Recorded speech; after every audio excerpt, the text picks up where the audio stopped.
Bonsoir à tous, merci de nous rejoindre sur IHT les RCFM pour notre dernière émission consacrée à l'élection territoriale dans le cadre de Contraste et hasard des choses et du calendrier électoral.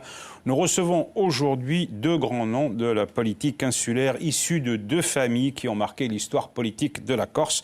Paul Jacobi dans la deuxième partie de cette émission et Camille de Rocazère pour débuter notre entretien. Camille de Rocazère, bonsoir. Bonsoir. Et bienvenue. Sur ce plateau, vous serez interrogé par Roger Antèche de Corse Matin. Bonsoir Roger. Bonsoir. Et Patrick Vinci-Guerre de RCFM. Bonsoir à vous Patrick. Bonsoir. Camille de Rocazère, alors pour la première fois de votre carrière politique, vous vous retrouvez dans le rôle, la position de l'insoumis, du rebelle, voire du séditieux.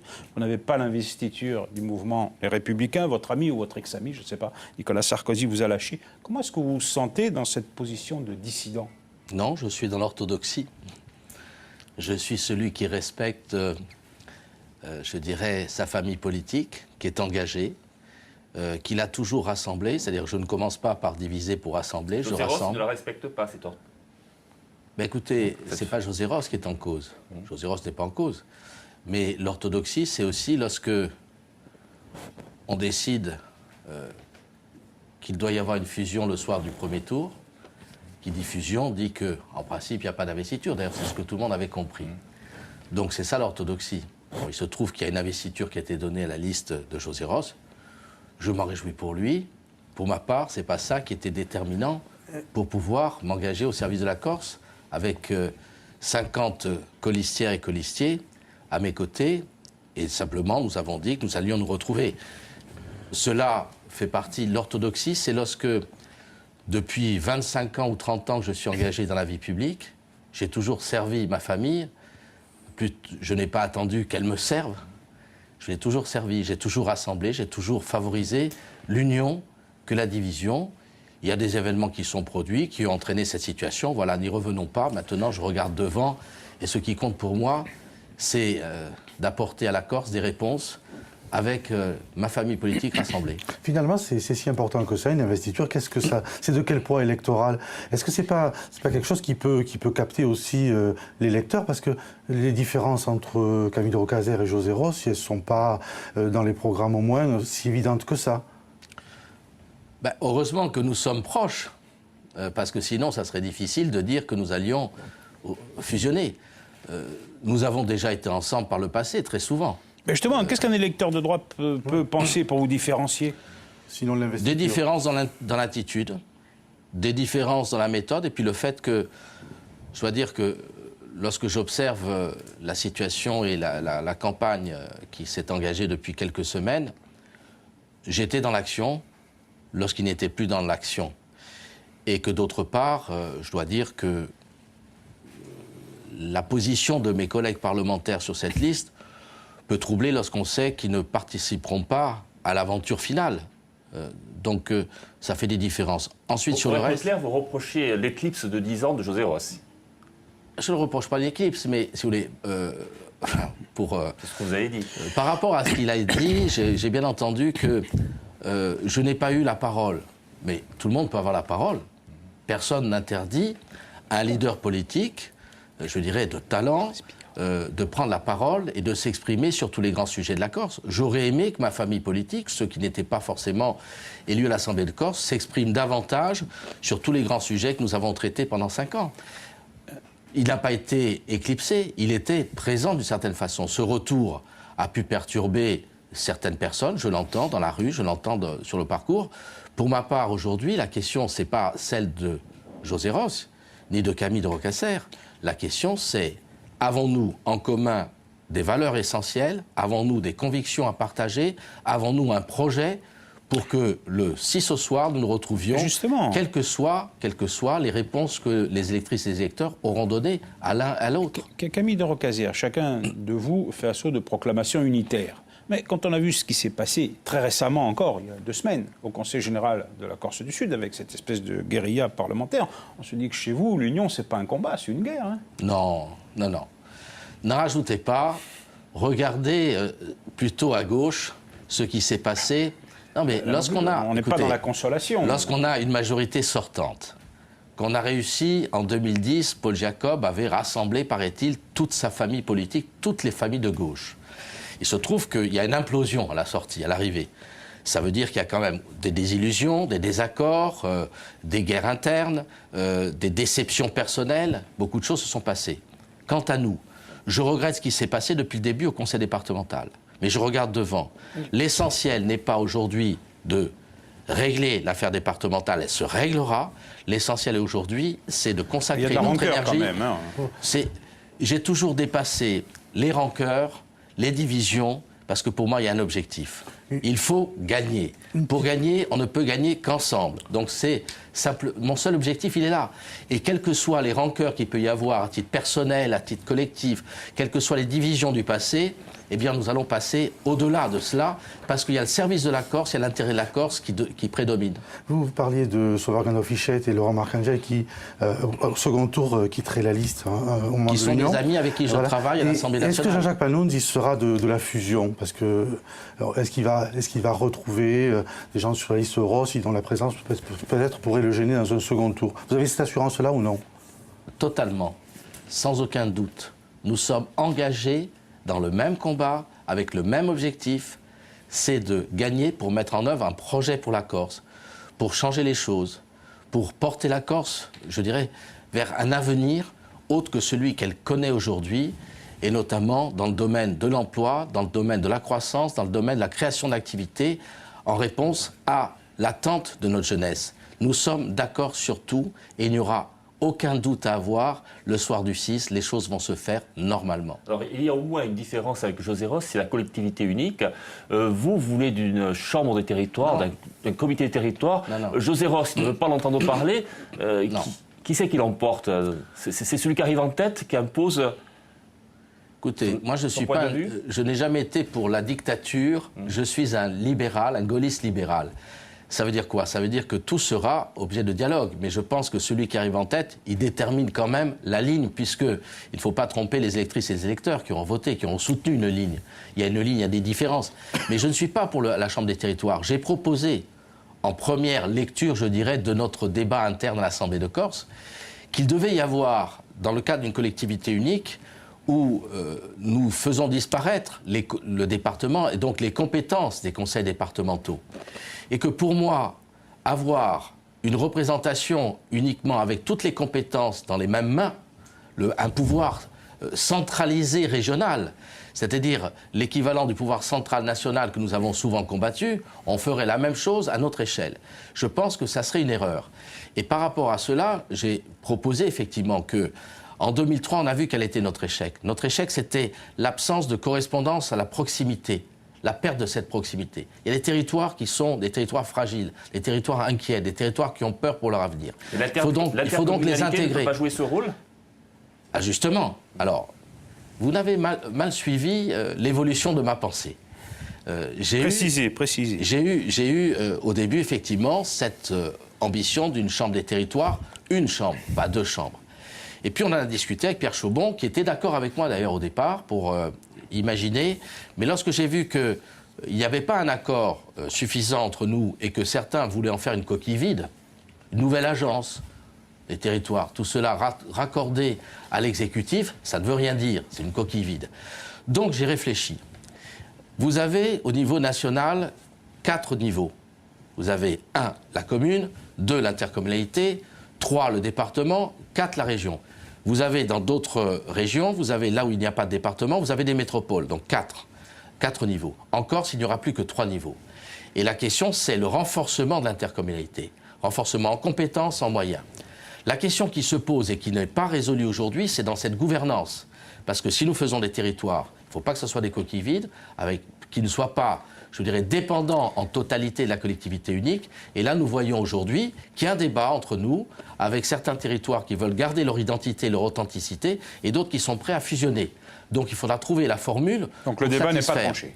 Le débat n'est pas tranché, mais j'irai plutôt, je le dis personnellement, sur le renforcement des intercommunalités qui évite de créer une nouvelle strate. Alors Camille de Rocaise, je voudrais vous poser une question sur les alliances de troisième tour, parce qu'on voit quand même un éclatement du paysage électoral. Le premier tour est essentiel, donc oui. aussi le troisième tour, vous anticipez trop. Mais ça pourrait s'avérer nécessaire quand même. Alors première hypothèse, si les nationalistes sont en passe de gagner, est-ce qu'on peut imaginer, comme ça s'est déjà fait en 92, une sorte de front républicain, je dirais, à l'uso corso?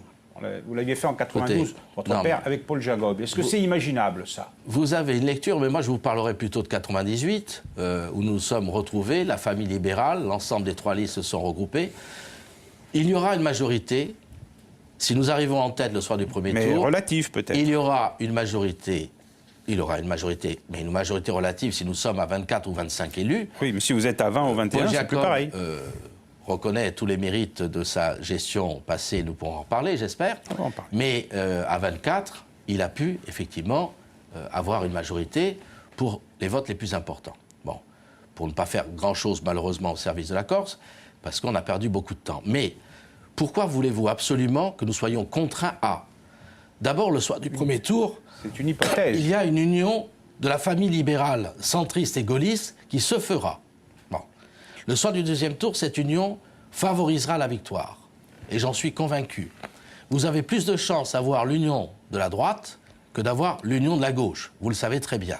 Sachant que chez nous, les 2 listes dépasseront largement le cadre des 7%. Mais est-ce qu'il peut y avoir une union transversale? C'est ça la question. Vous savez que la prime majoritaire suffira pour garantir à la Corse pour l'instant, elle n'a jamais suffi. Nous l'avons dit les uns les autres, et là-dessus, avec José Ross, il n'y a pas d'ambiguïté entre nous. En tout cas, dans ce qui est présenté médiatiquement. Et donc j'espère que ce qui est dit sera la vérité à l'arrivée. C'est qu'il ne pourrait y avoir d'accord qu'avec ceux qui partagent les mêmes valeurs, les mêmes convictions et qui ont les mêmes orientations. Pouvons-nous nous entendre avec ceux qui auraient voté le PADUC alors que nous sommes opposés au PADUC? Pourrions-nous nous entendre avec ceux qui ont, je dirais, justifié, favorisé et voté le statut de résident? Bon. À partir du moment où vous voyez que 2 thèmes centraux nous sommes en opposition, comment voulez-vous que nous puissions nous entendre pour constituer une majorité? Parce qu'il faut de la cohérence. Mais moi, ce que j'ai demandé, et je le dis à tous mes amis, il faudra que les électrices et les électeurs le sachent avant le second tour. Parce que les majorités à loose course, comme vous dites, de 3e tour, c'est pas pour moi la meilleure clarté, la meilleure façon de donner de la transparence à l'élection. Et pour moi, le suffrage universel... Est-ce qu'une alliance est envisageable au 3e tour toujours avec le Front National? Écoutez, elle a eu lieu en 84. Est-ce que vous partagez les mêmes valeurs? Non, mais attendez, ne confondez pas Pascal Arrigue, Pascal Arrigue venait de la famille gaulliste. Il y a eu l'Algérie française qui a été déterminante dans la vie, et pas que la sienne. Mon père aussi était Algérie française, donc... Pascal Arrigue a fait un peu tous les partis. Oui, c'est un homme d'exception, qui était fondamentalement, je dirais, très proche des gaullistes et qui avait joué un rôle éminent à l'Assemblée nationale, puisqu'il avait été rapporteur général du budget et qui aurait pu, s'il n'avait pas eu cette forme de dissidence à un moment donné, aurait eu une carrière politique exceptionnelle au niveau national. Bon, on le sait. Mais parlons d'aujourd'hui. C'est non, le Front National? Écoutez, je suis républicain. Vous voyez bien aujourd'hui, et je ne tomberai pas dans tous les pièges non plus de M. Valls qui essaie de faire croire qu'il faudra que la gauche entende avec... c'est une façon en même temps de donner un signal UMPS pour faire monter le Front National. Bon, donc pas d'accord avec le FN? Mais non, il ne peut pas y avoir d'accord. Mais la question, ce n'est pas d'avoir un accord avec le FN. La question, c'est que s'il y a de bonnes questions posées, il faut apporter des réponses. C'est la défaillance de nos partis, de nos familles politiques, à apporter de vraies réponses. C'est une défaillance nationale, une défaillance européenne par rapport à des peurs, par rapport à des choses qui sont une réalité. C'est comme, je vais prendre avec les nationalistes. La famille nationaliste met en avant le problème du foncier. Je ne vais pas dire qu'il n'y a pas de problème foncier. Mais la réponse qui est donnée n'est pas la meilleure des réponses, c'est même la pire des réponses. Donc, si la question est bonne, si le diagnostic est bon, travaillons ensemble pour apporter des réponses pragmatiques. Et c'est vrai avec ceux qui votent Front National. Ils votent parce qu'il y a aujourd'hui un rejet, il y a aujourd'hui une peur de l'avenir, et c'est à nous d'apporter des réponses. Non pas pour dire vous n'avez pas le droit d'avoir peur, non pas pour dire que ça n'existe pas, ça existe. Donc apportons des réponses. Soyons clairs là-dessus, sur des points essentiels que les électrices et les électeurs se posent, que les citoyens se posent. Il y a une réalité, alors engageons-nous. Avant de passer au programme, une dernière question. On en parlera tout à l'heure sans doute avec Paul Jacob. Aussi, il y a un climat d'affaires qui est né autour de la campagne. Et très peu de camps sont épargnés. Deux de vos colistiers, Stéphanie Grimaldi et Georges Panuzzi, auront ou auront ou ont eu affaire avec la justice. Qu'est-ce que ça dit du comportement politique? Qu'est-ce que ça dit de l'attitude des juges? Et qu'est-ce que ça peut dire aussi du jugement des électeurs qui viendraient demain? Écoutez, je pense que les électeurs savent faire la distinction entre ceux qui ont commis de vrais délits et ceux qui, aujourd'hui, doivent d'abord bénéficier, comme tout le monde, de la présomption d'innocence et attendre sereinement un jugement. J'ai toute confiance, je connais les deux. Et je sais que les choses... Il n'y a pas une déviance des comportements politiques de façon générale, Camille de Rocazert, à force de l'habitude Écoutez, autour de moi, je ne vois que des gens qui ont travaillé, des gens qui peuvent avoir par moments des passages difficiles. Je vois aussi que l'action publique devient très compliquée et qu'effectivement, il n'y a plus de sécurité pour les donneurs d'ordre. Et que donc, à ce moment-là, il faut être encore plus vigilant. Mais entre le soupçon, entre le mode accusatoire et la réalité, attendons sereinement. Je suis serein quant à l'avenir de mes colistiers, parce que j'ai des discussions avec eux. Sur la liste. Il n'y a aucune raison de remettre en cause. Attendons sereinement l'action de la justice. Pour ma part, je connais les personnes et je sais qu'elles ont leur place pour travailler au service de la Corse. Si l'on décrypte vos propos, pour Stéphanie Grimaldi, Jean-Jacques Panounz, ce ne sont pas des vrais délits. En plus, il y a la présomption d'innocence. En revanche, pour les autres, point de suspension. Non, j'ai dit présomption d'innocence. Non, j'ai dit présomption d'innocence pour tout le monde. Non. Mais l'action publique, j'ai une éthique en politique. Voilà. Pour ma part, je sais ce que je fais et pourquoi je le fais. Et j'ai toujours dit que j'assumerai mes responsabilités. La responsabilité en politique est essentielle. L'exemplarité en politique est essentielle. J'ai cru déceler une critique de Paul Jacob dans vos propos. Non, vous cherchez des critiques à ce niveau-là. C'est pas à ce niveau-là. Dans la gestion, j'ai beaucoup de critiques. Eh bien, et dans l'action qui a été menée, j'ai beaucoup de critiques. Et dans la méthode et la manière aussi. Dans la manière. Parce qu'il y a des choses que je trouve inacceptables et des résultats qui ne sont pas probants quant à ce qu'il revendique de son action pendant ces 5 ans. Alors, il reste 8 minutes d'émission. Il faut aller vite. On en vient à votre programme, Camille de Rocazert. Vous avez présenté des propositions dans le domaine économique. Parmi elles, il y a la baisse et puis la suppression à terme de la taxe des transports. L'objectif, c'est de faire baisser, évidemment, le coût de ceci et pour attirer encore plus de touristes. Alors, finalement, le logiciel ne change pas encore le tourisme, de plus en plus de touristes? Écoutez, demandez à tous les producteurs agricoles, ceux qui travaillent, qui produisent, s'ils se satisferont du marché intérieur. Bien sûr, on peut exporter, mais vous avez un marché qui peut venir satisfaire la production de la Corse, qui est le marché touristique. Il est insuffisant aujourd'hui? Il est totalement insuffisant. Pourquoi? Parce que vous avez... Il n'y a pas assez de touristes à Porto Rico aujourd'hui? Attendez, mais vous parlez d'une ville que vous connaissez bien. Ben oui, il y a beaucoup de touristes au mois d'août. Mais pourquoi ne pas imaginer d'avoir beaucoup plus de touristes toute l'année?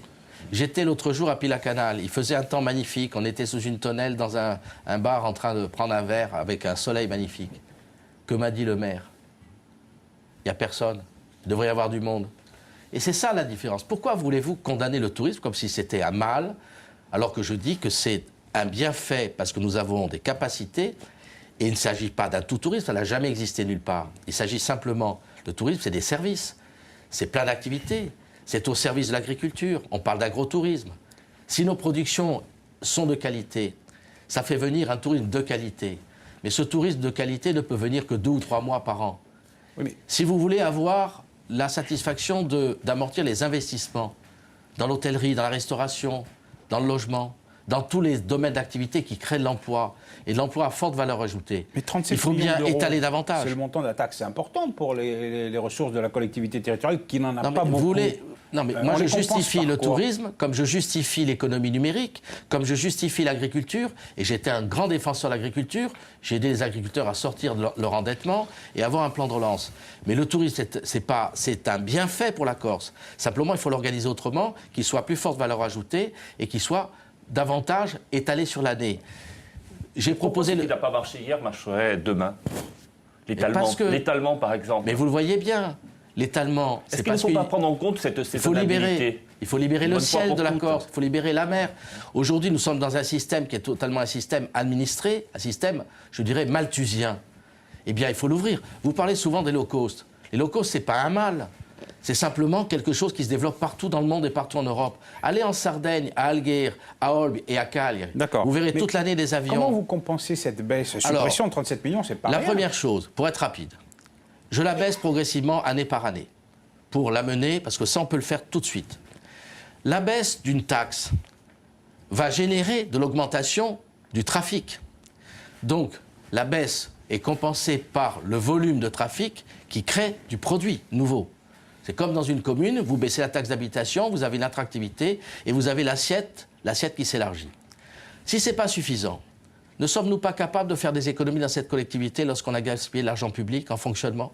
Oui, enfin, ça, c'est ce que disent tous les candidats, et puis après, arriver au pouvoir... Eh bien, vous verrez. Vous verrez. Vous verrez. Aujourd'hui, en tout cas, le résultat est simple. C'est que Vous vous engagez à supprimer des emplois à la CTC, c'est pas supprimer les emplois. de ne pas remplacer des Il départs à faut la les retraite. emplois publics nécessaires à assurer le service public et il faut la qualité des formations des emplois publics pour apporter l'ingénierie Est-ce qu'il y aura nécessaire au diminution des fonctionnement. effectifs? Il y aura forcément une réduction à terme par départ à la retraite des effectifs. Aujourd'hui, les dotations publiques diminuent. Il faut bien trouver des sources d'économie dans la dépense, mais il faudra aussi avoir une ingénierie financière différente. Je continue sur les prix. Vous avez autre chose à négocier. Vous voyez bien que les droits sur les tabacs, les droits sur les alcools sont menacés. Et vous avez la taxe des transports, 37 millions. Eh bien, il faut négocier avec l'État tout de suite. Je le dis, vous le savez bien, vous ne pouvez pas me critiquer là-dessus. C'est moi qui ai dit le premier qu'il fallait au moins une part du produit, la TVA, qui est un produit dynamique. Oui, Mais ça, oui. vous le dites, mais Bercy Ça, n'entend pas trop de cette oreille. Hein. Mais Bercy Et les gouvernements de l'entendra. droite n'ont pas C'est fait une plus de négociation transferts que ceux de globale. gauche, hein. Il n'y a pas besoin de modifier la Constitution pour arriver à cet objectif. Ah non, c'est une question de Et volonté puis, politique, il y a une mais il deuxième n'y est pas. chose. Il y a une deuxième chose. Parce que là, on est sur un volume global, touristique et autres, pour faire baisser les tarifs. Mais vous avez le tarif résident. Le tarif résident, il nous incombe. Et là, lorsque Paul Jacob lui-même dit qu'on peut faire 30 à 40 millions d'économies sur la dotation de continuité territoriale, je dis au moins 40 millions, à condition de ne pas faire des bêtises demain, notamment au niveau de la desserte maritime. Parce qu'on voit qu'il y a deux modèles. Il y a un modèle qui coûtera cher, un modèle qui peut faire des économies. Je redistribue un tiers de ces économies en baissant le tarif résident, un autre tiers des économies en faisant des infrastructures aéroportuaires, et le troisième tiers, après avoir négocié avec l'État, parce qu'il faut avoir une modification législative, un tiers pour financer un emprunt sur le réseau national. Par ailleurs, je l'ai dit, et vous le savez, j'ai proposé qu'on fasse appel à la Banque européenne d'investissement. Oui, mais il faut avoir de un très l'argent grand pour projet. ça, parce que la Banque européenne, elle prête, elle ne subventionne pas. Elle Les prête, finances oui. de la collectivité territoriale ne sont pas terribles. Elles ne sont pas terribles par la faute de la gestion actuelle. Paul Jacob dit c'est aussi de la vôtre avec les emprunts toxiques. Des hein. emprunts toxiques qui Oui, vont coûter 100 millions ils ont d'euros. bon du dos, bout. les emprunts toxiques. On aurait pu les renégocier peut-être plus tôt, mais tout le monde a eu des emprunts toxiques. Regardez, M. Bartolone a eu des emprunts toxiques. 100 millions d'euros, Non. hein, dit Paul Jacob. Ça aura Oui. coûté 100 millions d'euros. Eh bien, il aurait pu renégocier plus tôt. Il y a des emprunts toxiques dans beaucoup de collectivités, de grandes collectivités. Ça, c'est le drame de Dexia. Et ça grève vos possibilités financières. Donc, à faire appel à BEI, il faut pouvoir Vous avoir savez, du si on fait répondant. des économies en dépenses, et la dépense, ça n'est pas uniquement les personnels. Hein. Il ne faut pas mettre tout sur le dos des personnels. La dépense, c'est aussi dans d'autres domaines de dépenses. Il y a des dépenses de fonctionnement qui sont parfois inutiles, voire somptuaires. On peut très bien faire des économies. On peut éviter d'aller louer des locaux à des prix prohibitifs pour satisfaire quelques intérêts. On peut trouver des économies partout. Et c'est là le travail qu'il faut faire. Parce que si vous ne faites pas les économies, il y aura de l'impôt. On sait que les dotations baissent. Nous, on nous reprochait que les dotations n'augmentaient pas. Aujourd'hui, elles baissent. On reproche aujourd'hui à la majorité sortante, on reproche au gouvernement d'avoir pris en otage les collectivités locales. Oui, moi je reproche. Et donc, face à ça, je sais que ça sera malheureusement durable. Je dois apporter des solutions dans le cadre d'ingénierie financière nouvelle, de recherche de financement nouveau. Et c'est en faisant appel à l'épargne publique, en faisant appel à les grandes ressources, je dirais, où il y a de la matière financière, la Banque européenne d'investissement est capable d'investir fortement. C'est à nous de savoir convaincre. Jamais nous n'avons été chercher des financements au niveau de la Banque européenne d'investissement. Eh bien, nous irons. C'est vrai, c'est une idée nouvelle. Effectivement. Dernière question, Camille de Rocazère. Vous êtes élu président de l'exécutif, 2017, élection législative. Quel est votre choix? Vous restez député ou alors vous êtes à plein temps à l'exécutif? Écoutez, j'ai vu que certains revendiquent le temps plein. José Il Ross. y a le temps plein de travailler. vous savez, l'équivalent de temps plein travaillé, c'est utile. Parce que le temps plein, ça peut être utile à condition de l'utiliser à bon escient. J'utiliserai tout mon temps au service de la Corse. Mais aujourd'hui, je peux vous dire que, en tant que parlementaire, j'apporte aussi une réponse parce que le parlementaire va être décisif dans les 2 ans qui viennent pour travailler sur les ordonnances, travailler sur tout le domaine législatif au service de la Corse. Donc je crois que je peux assumer comme d'autres et nous verrons le temps venu ce qu'il y aura lieu de faire au service de la Corse, toujours et seulement au service de la Corse. Réponse en 2017. Camille de Rocazera, merci beaucoup d'avoir participé à cette émission.